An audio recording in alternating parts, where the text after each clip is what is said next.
Welcome back to the channel.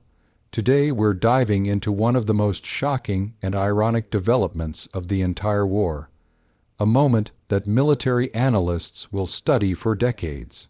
This is the story of how Putin's air defenses collapsed to the very one thing they were designed, advertised, and feared for destroying. The shields that Russia claimed were impenetrable were pierced. The systems meant to dominate the skies were humbled. And the consequences are far bigger than just a few destroyed launchers or radar stations. This is not just a battlefield failure. This is a strategic, psychological, technological, and political collapse, unfolding in real time. For years, Russia sold the image of absolute air defense supremacy. From glossy military expos to dramatic state TV documentaries, the message was clear. Russian skies were untouchable. Systems like the S-300, S-400, Pantsir, Buk, and Tor were presented as the ultimate answer to drones, missiles, aircraft, stealth technology, everything. Putin's Russia didn't just claim parity with NATO air defenses. It claimed superiority, but reality had other plans. What we are witnessing now is not an accident.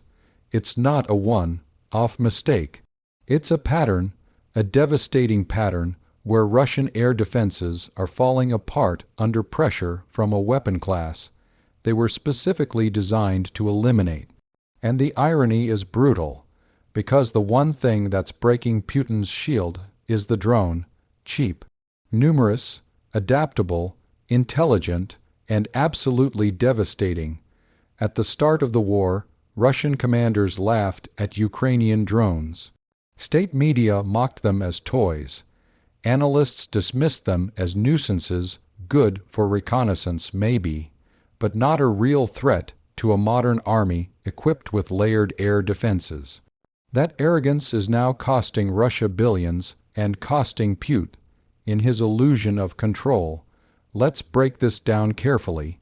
Air defense systems exist for one purpose: deny the enemy the ability to operate freely in the air. That means detecting threats early, tracking them accurately, and destroying them before they can strike. Russia invested enormous resources into this concept, not just money, but prestige. Russian air defense was marketed globally as a crown jewel of its military, industrial complex. Countries across Asia, Africa, and the Middle East bought into the myth. But modern warfare changed faster than Russia adapted. Ukraine didn't try to overpower Russian air defenses with massive fleets of expensive jets. It didn't try to match missile for missile.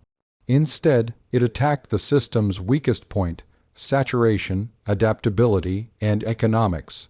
Drones, small drones, long-range drones, kamikaze drones, recon drones, modified civilian drones, AA-assisted drones, Western, supplied drones, Ukrainian-built drones. Each one by itself seems insignificant, but together they form something Russia was never prepared for: persistent, intelligent pressure from every direction, at every altitude, at all hours. Russian air defense doctrine was built for Cold War threats: high-speed bombers, cruise missiles, fighter jets flying predictable paths. What it was not built for was thousands of small, slow, low-altitude targets that can appear suddenly, change direction mid-flight, and cost a fraction of the missile required to shoot them down. This is where the collapse begins.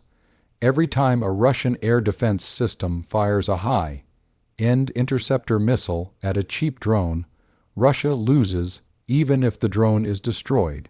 Because the cost exchange is insane. A drone costing a few $1,000s forces Russia to fire a missile costing hundreds of thousands, sometimes millions. Multiply that by hundreds of attacks. Multiply it again by months of sustained pressure. Suddenly, the math becomes fatal.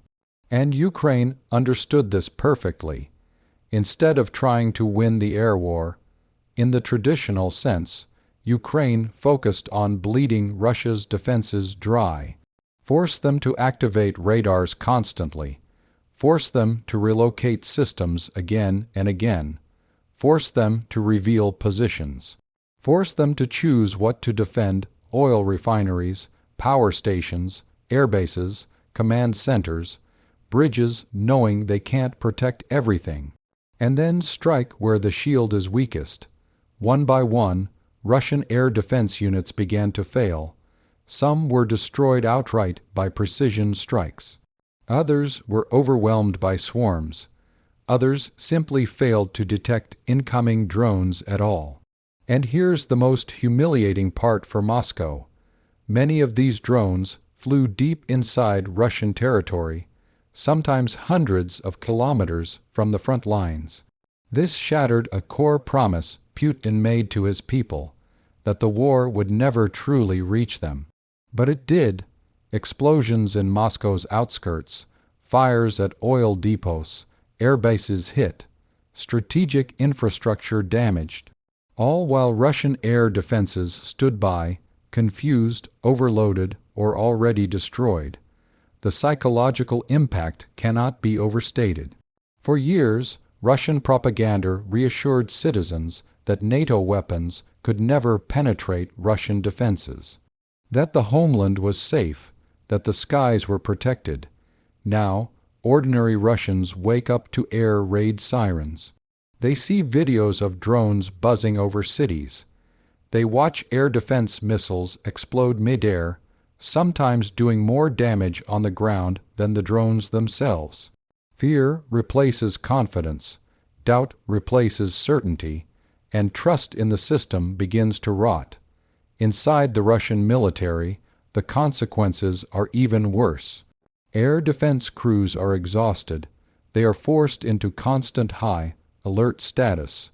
Radars run non-stop, increasing wear and failure rates. Spare parts become scarce. Maintenance is rushed or skipped entirely. At the same time, Ukraine learns. Every failed interception gives Ukraine data. Every radar activation reveals frequencies. Every missile launch shows response times.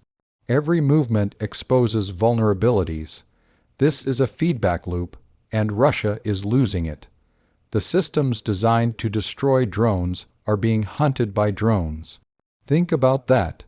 Kamikaze drones are now specifically targeting air defense radars, launchers, and command vehicles. Once the radar is gone, the entire battery becomes blind. Once the command vehicle is hit, coordination collapses. Ukraine doesn't need to destroy every system. It only needs to disrupt the network, and that network is cracking. Let your heart rise in dua, because the one who created your soul knows how to heal it. Russia is running low on modern interceptor missiles. Production can't keep up with consumption. Sanctions choke supply chains. Electronics, guidance systems, and specialized components are harder to replace. Meanwhile, Ukraine can build drones locally, modify them rapidly, improve them based on battlefield feedback, and deploy them in numbers that Russia simply cannot match economically. This asymmetry is deadly. Putin's air defense strategy assumed a finite number of Hive-Al-U threats. Ukraine flipped the script and turned the sky into a constant storm of low-cost danger, and the storm is winning. But this isn't just about Ukraine. The collapse of Russian air defenses sends shockwaves across the global arms market. Countries that bought Russian systems are watching closely, and many are alarmed. If these systems can't protect Russia itself, how will they protect anyone else? Trust is evaporating, reputation is collapsing, and Putin knows it. That's why the Kremlin is desperately trying to downplay every successful Ukrainian strike. That's why state media avoids showing damage. That's why officials issue vague statements about debris and minor incidents. But reality leaks through. Videos surface. Satellite images confirm hits. Fires burn too large to hide, and each successful drone strike erodes the myth further. There is also a strategic domino effect. As air defenses fail, Russia is forced to pull systems from the front lines to protect cities and infrastructure deeper inside the country. That leaves troops at the front more vulnerable to Ukrainian air attacks. This creates openings Ukraine is exploiting. Aircraft operate with more freedom. Missile strikes become more effective. Logistics hubs become easier to hit. What started as drone harassment becomes full-spectrum degradation. And now comes the most dangerous phase for Russia. Because once air superiority is contested, even partially, everything else becomes harder. Troop movements slow. Supply lines break. Morale drops. Command and control suffers. Wars are not won by one weapon alone. But wars are lost when one system fails to adapt. Putin bet heavily on air defenses as a pillar of national security. He believed technology alone could compensate for strategic mistakes. He was wrong. The one thing those systems were supposed to destroy exposed their deepest flaws. Drones didn't just bypass Russian air defenses. They redefined the battlefield, and Russia is still fighting yesterday's war. As Ukraine continues to innovate, the gap widens. New drones fly farther, smarter, lower, and faster. AI-assisted navigation reduces reliance on GPS. Swarm tactics overwhelm sensors. Decoys confuse operators. Every upgrade pushes Russian defenses closer to collapse, and there is no easy fix. You can't simply buy time. You can't quickly retrain doctrine. You can't magically produce thousands of interceptors under sanctions. You can't restore confidence once it's lost. This is why military experts say the damage may be permanent. Not just to equipment, but to credibility. Putin's air defense empire is crumbling not because it was weak, but because it was rigid, built on assumptions that no longer hold, designed for threats that no longer dominate, and the world is watching. Because if drones can do this to Russia, one of the most heavily defended nations on Earth, then no country is immune. The age of untouchable skies is over, and Putin just learned that lesson the hardest way possible. If you found this analysis powerful, eye-opening, and worth sharing, make sure you stay with the channel. Because, as this war evolves, the battlefield is changing faster than ever, and the consequences will shape global security for generations. This isn't just history unfolding. This is a warning, and it's only just beginning.